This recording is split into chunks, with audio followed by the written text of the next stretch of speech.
able to come. Sue, to tell about her, she's a wonderful cook, a gardener, and an avid cyclist for a few things she does, besides being a grandma and a mom and all those. But she's biked around the world and is going to share some of her adventures with us now. Well,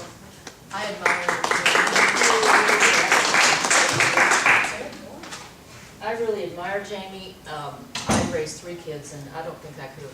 5 is just totally out of the question. Much more than what I'm about to talk about. But I'm past that now. They're all grown, and I have now more time for me, and maybe a little bit more money for me, since they're now out of the house. So what I want to share with you is how I got into biking, and how this is an achievement for me.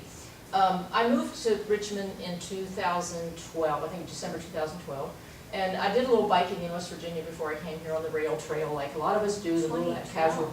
It's not on? 2002 maybe? 2012. You're right, 2002. 2002, yeah. Time flies. I remember. I remember too. Anyway, you know, I was the casual rider. I'd rent a bike when I'd go places, and I did that. But when I moved to Richmond, I was encouraged by some friends to buy a road bike. So I bought my first road bike. And I got on the bike. I didn't know how to do the clipping and the pedals, and I did my share of falling off and not being able to unclip. And so I'd ride 10, 15 miles and just be totally exhausted. But I'd add a little bit more and add a little bit more, and I was up to about 25 miles or so. I was very proud of myself, and I still am. And but then I stumbled across this bike tour in Italy. And I thought, oh my God, wouldn't that be fun to do? That would be so much fun to tour Italy. It's such a beautiful country on a bike. Oh, I can't do that. There's no way I can do that. I can't keep up with these people. I'm not a fast rider. I'll be the one at the end of the road. I'll be the one riding the sag wagon all the time. The sag wagon is, for those of you who don't know, it's a wagon that rides along at the end of the tour, and for those that don't want to ride can ride in the sag wagon. They carry the food and the luggage and all that, but they carry people too, if you just don't feel like climbing that hill. So I was afraid I was going to ride the sag wagon all the time, and so I said, no, I can't go. This isn't something I think I'll be able to do. But I had a lot of encouragement from a lot of people, including Tracy, said, go do it, go do it. So the achievement for me is I did that. You know the saying about the life begins at the end of your comfort zone? Well, this was for me, that was the end of my comfort zone. I didn't think I could keep up with this. And the truth of the matter is, you won't be the fastest. You won't be the first one up the hill. You might ride in the wagon, and you may be the one bringing up the tail end. And then there'll be days when you don't. But if I had said no, if I didn't go on this trip, there's 3 things I wouldn't have been able to achieve. One is I keep myself a little healthier doing this. I'm not John Turner. I'm not do the Ironman. I'm not an athlete to that perspective. But I keep myself healthy. And you know, I'll be 60 years old in a couple months. I did my very first tour in Italy when I was 56. And I'm still, and hopefully, going to do this for a number of more years. So it's a healthy thing for me to do and keep myself healthy. I have also been able to meet some tremendous people, which I would never have met. There are people on this tour. Now, I happen to go with women's tours, so it's women. I think Dr. Martin and his wife have done Backroads. You've gone with Backroads? I've done Backroads. Yeah, and another very famous tour group. But I have met some amazing people. They come from, there's physicians, there's nurses, there's hospital administrators, there's chemists, there's nuclear engineers, there's all kinds of different people. A lot of nurses, by the way. One radiology director that I know about. But I would never have met these people. And when we're out there riding together, it's not about who they are or what career they have. We know that. We introduce ourselves that way. But it's really about a group of people supporting each other, getting to know each other on a level. We're all riding and cheering each other on up that hill or up that climb. And at the end of the day, we all are sweaty and stinky and all the things. Believe me, it's not pretty when you take off those helmets after a day. But we don't care. At dinner, no one can shut up because all you're doing is talking about the events for the day. Your job for that day is to simply get on the bike in the morning. Your guides take care of everything. You get on the bike in the morning, and you ride all day. You stop when you want to. You take pictures when you want, and you have lunch when you want. And then at the end of the day, you all have dinner together and chat about that day. And when you get to the top of that climb, that is your achievement. It's not about, as Dr. Turner said this morning, it's not about was I the first one at the top of the hill, or how long did it take for me to get up to the top of that climb? It's that I made it to the top of that climb. And when you get up there, if there are other people who got up there before you, and there will be, probably, they're cheering you on as you make it, and you're one pedal in front of the other. But when you get to the top of the hill, you feel like you have won the Tour de France. I mean, it's just an amazing accomplishment to get to the top of that hill. And when you finish the ride for the day, which could be anywhere from 35 miles to 80 miles, depending on how many hills and climbs you had in there, it is just a tremendous achievement, and you are so proud of yourself. You don't think back to how long it took you to do it. So, the third thing that I got out of that was the sites that I were able to see and the places I was able to visit. And that's what I want to share with you, some of those. I don't want you to forget as I'm going through here. Had I said no, I would never have had an opportunity to do any of this. Let's see here. The first one I took, again, like I said, was the Amalfi Coast in Italy in 2010. And we started in Naples and went down through the Amalfi Coast, down through Salerno, Positano, and back up to, and ended our trip back in Naples. For those who've been in Naples, there's no rules, there's no traffic rules. Everybody does what they want, when they want, and it doesn't matter if there's streetlights. They don't pay attention to them anyway. And when I actually videoed this out of my window, and it was total amazement. People were actually walking in the street. I mean, it was just incredible. I can't imagine driving in Naples. Naples is not the cleanest city in the world. It's sort of not a very pleasant place in some places, but also for me. Now, you remember the movie Eat, Pray, Love? This is the restaurant that Julia Roberts had pizza. If any of you remember that movie, where she went to Naples and had pizza. Anyway, I went in there and had pizza at that same restaurant. Fabulous pizza. Not a very good picture of it, but I think you get what I mean. It was just quite the treat. Before we even started, I hadn't even had my butt on a bike yet, and then we toured Pompeii. And they take us through, the tour group arranges for all of this stuff, and so we had actually a private tour through Pompeii, and got to see some stuff that the normal tourist doesn't get to see. Just some other shots of Naples. This is the poor soul. Has anybody been to Naples and gone through, or to Pompeii? Yeah. This is the poor soul when the volcano came suddenly. The people were actually frozen in time, and so this is the void of where these people were supposedly were when the volcano hit, and so they filled it and made these molds.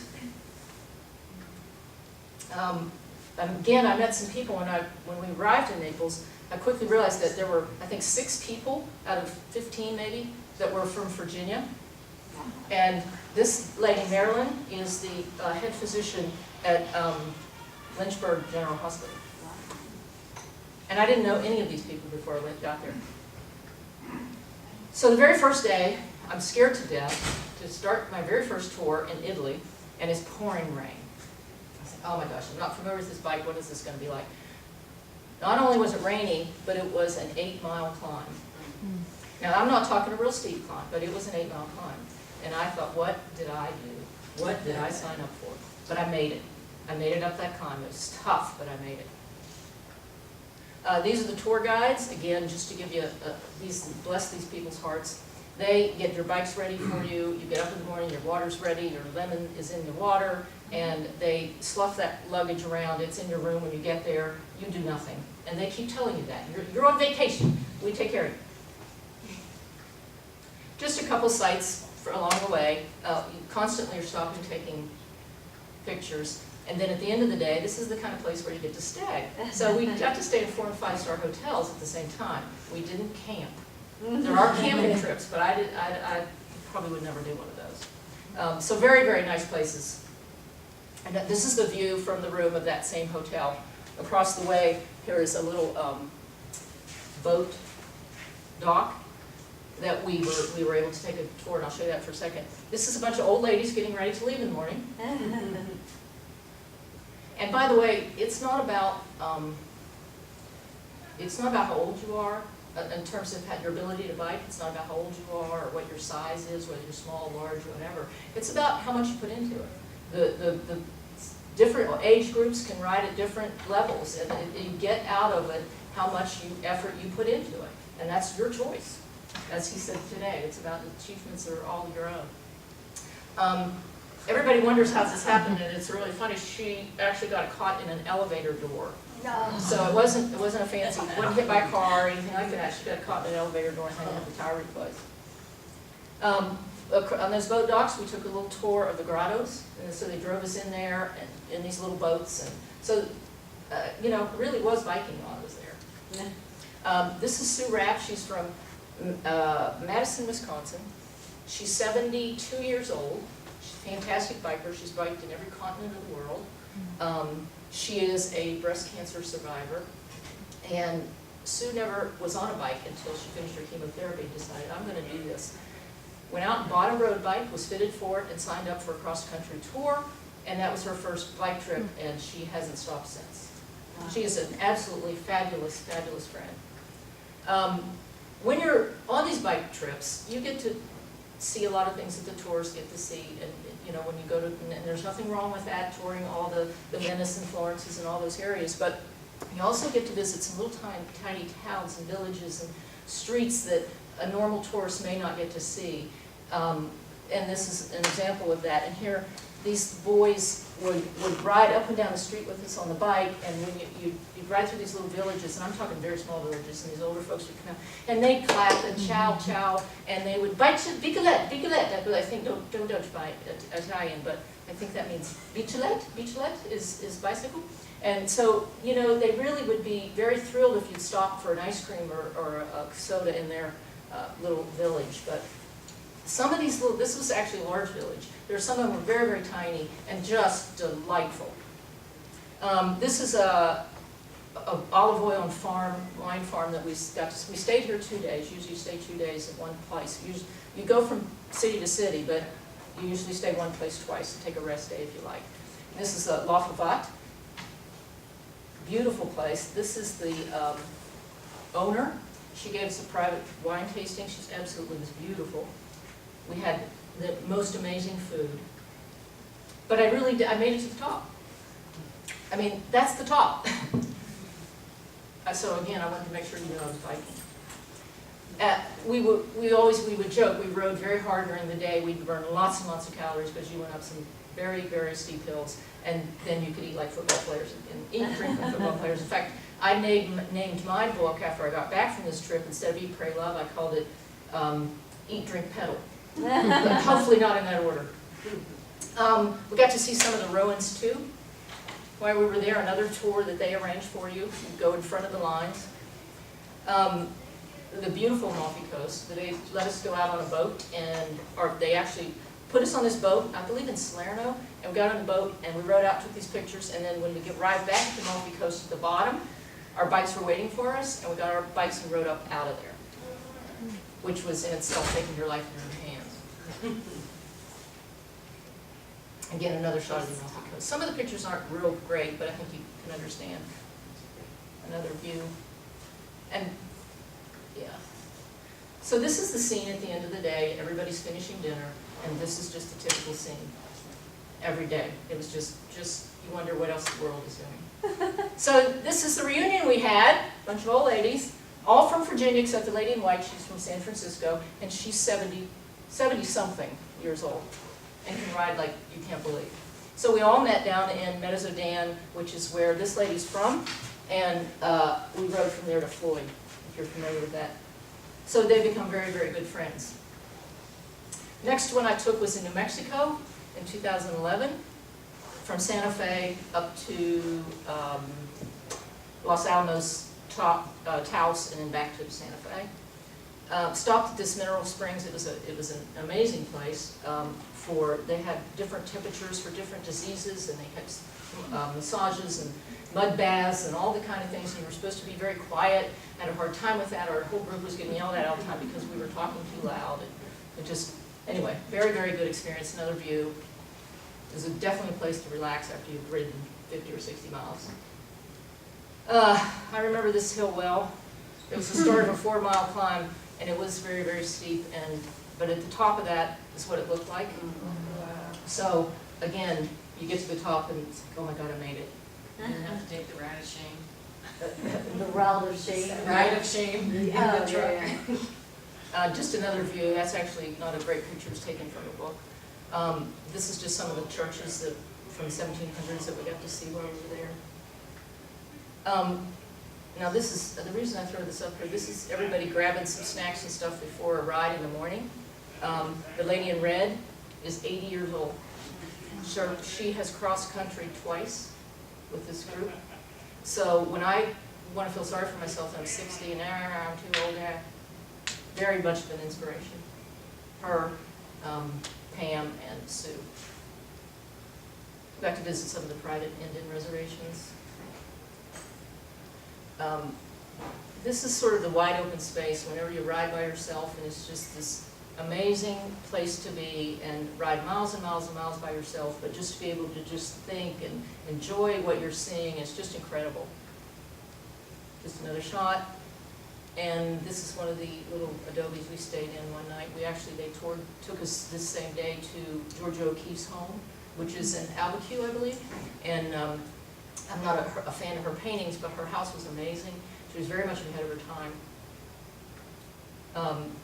Again, sort of the end of the road from Mexico. And then the same group got together and at Lake Tahoe and Napa Valley. And there's a shot of Napa, and I'm not sure what happened to the person on the bike.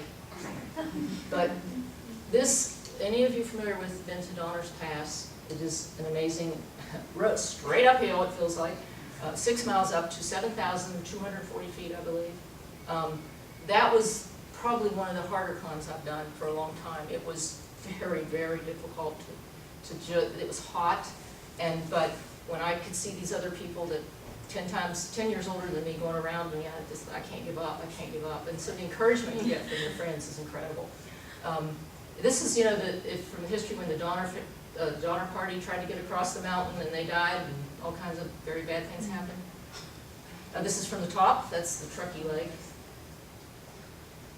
And there's the crew. I'm the photographer in this one. So we've got 100 plus years right in the front row.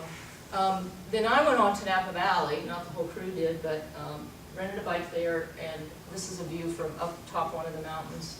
Very, very steep downhill right there. But obviously still had some time for some wine tasting while we were there. I think this probably speaks for itself. The only thing I can say about this t-shirt is just about everybody in the group bought one. And then lastly, I went to, and this was an amazing trip for me, I went to New Zealand in January. And just a shot. Started out in Christchurch, and Christchurch still has a lot of ruins from the volcano, from the earthquakes back in 2010 and 11. They're trying to rebuild. It's nice to see the rebuilding, but it's also very sad to see some of these amazing buildings that have been destroyed. A lot of the artists are trying to keep the renovations in the spirit high, or painting on walls and doing. This one was particularly interesting because of the bike. This is day one, getting ready to go. That's the tour guide who lives in New Zealand. And this is what we started out with, knowing that that mountain was ahead of you. And you have to go up it? Yeah. Some of the scenes. And he's right. The Shame. Yeah. January, I wanted to see. plenty of that, but not while you bike. Yeah. If you choose to drink during the day, you got to go ride in the sag wagon. It's summertime over there in January, so a lot of the riverbeds are dry. So this is a very typical scene. And I have to say the weather was probably worse in this trip in New Zealand. There was lots of rain and wind. The wind was incredible. Saw these signs, but I never really saw the bird. They're endangered. I think there's a few species, but I never really saw a kiwi. And actually, the New Zealand folks are sometimes referred to as kiwis. This is a line of brawls on the fence. I can't tell you why. I just know that somebody's flapping somewhere because this was an amazing. Like, why did they do this? We never did understand. Did y'all participate? No, I didn't see it. At least the group I was with. Now, you don't all ride together because everybody's riding differently, but I didn't see anybody participate. Obviously, like you said earlier, The Lord of the Rings was filmed there, so this is considered Middle Earth, and have several shots through trails like this were just absolutely gorgeous. I just didn't think I had time to show you all of them. There's me and a friend having a beer after a long day's ride, but maybe I should clarify, that's me having a beer. And again, I wanted just to prove I did ride while I was there. Oh. Probably over 300 miles in New Zealand. Started out in Italy about 250, the New Zealand trip was about 300 in total. This little guy, Kia, world's largest parrot, really sort of a ornery little booger, very much of a nuisance at the hotel, at the rooms. You had to make sure your bikes were secure. He will pack your seats, your backpacks, whatever, looking for food, and really becomes somewhat of a nuisance. He picked up bungee cords and would run with them, and it was just, Wow. but very cute. We also got to spend 2 days in St. Joseph, or Franz Joseph, who is where the glacier are, and we actually got to go clear to the top of this glacier, and that's one of the pictures. It's melting, by the way. This is not a 4-star place. We stayed here one night. I was a little bit leery of this, but actually it was very nice, very clean, and very quaint inside. Got up the next morning, and we saw this on the road. And so, by the way, there are probably, I think, 15 sheep to every one person in New Zealand. And when I was landing in New Zealand, in Auckland, looking out, where are the sheep? Oh, I see some sheep. By the time the ship was over, or the trip was over, I think I'd seen my share of sheep. But, so we looked out, we saw this, what are we gonna do? This sheep herder was moving sheep from one pasture down the road to another, and there were hundreds, if not 1,000 sheep up and down this road. So he's moving them all around the place, and he said, just ride through them slowly, and let's see if I can do this. I think I can get it to it. Ride through them slowly, and they'll move out of your way. So I had a little GoPro with me. Whoop. Let's see here. What am I doing wrong? I can't see the.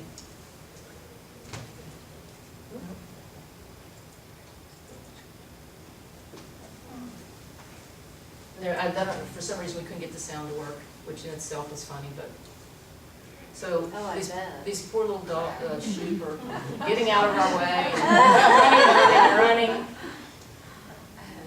Sue, I feel a lot like that in the morning. Yeah. A lot of This was babies, huh? hilarious. Absolutely. And I have it's a longer one. I've shortened it for today, but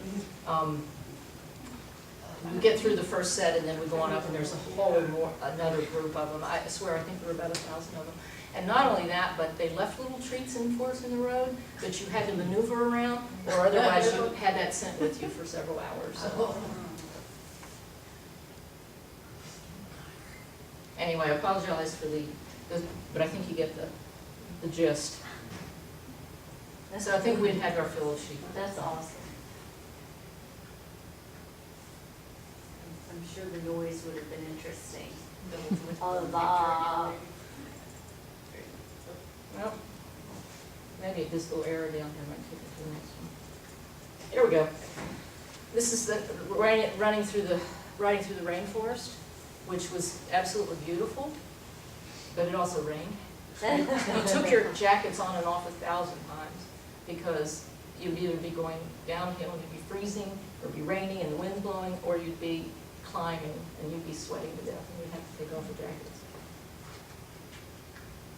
Another view from one of the lakes as we were coming around to the end of the tour. Absolutely beautiful. I can't explain to you what this is like to sit and pull your bike off and take this picture. So why don't I leave you with this? Think of it as a mental floss, because there's nothing like taking a bike ride by yourself and just thinking about all the things that you have on your mind, or you want to know how you're going to deal with a particular situation, or just clear your head of the cobwebs. It's an amazing way to just bring yourself down. And so I saw this at the beach house in Outer Banks. I'm reading this book. I'm not promoting it. I'm just telling you for as we age and as we get older, we want to be able to stay healthy. We want to be able to age well, so we can continue to do these things with still age. But how do we stay healthy doing that? I'm loving the book so far, so I thought I'd share that with you. And this is a view one evening after we stopped from a rainy day. And I'll just leave you with this. Just say yes. Just do it, like Nike says, and I promise you, you will have the time of your life. Awesome.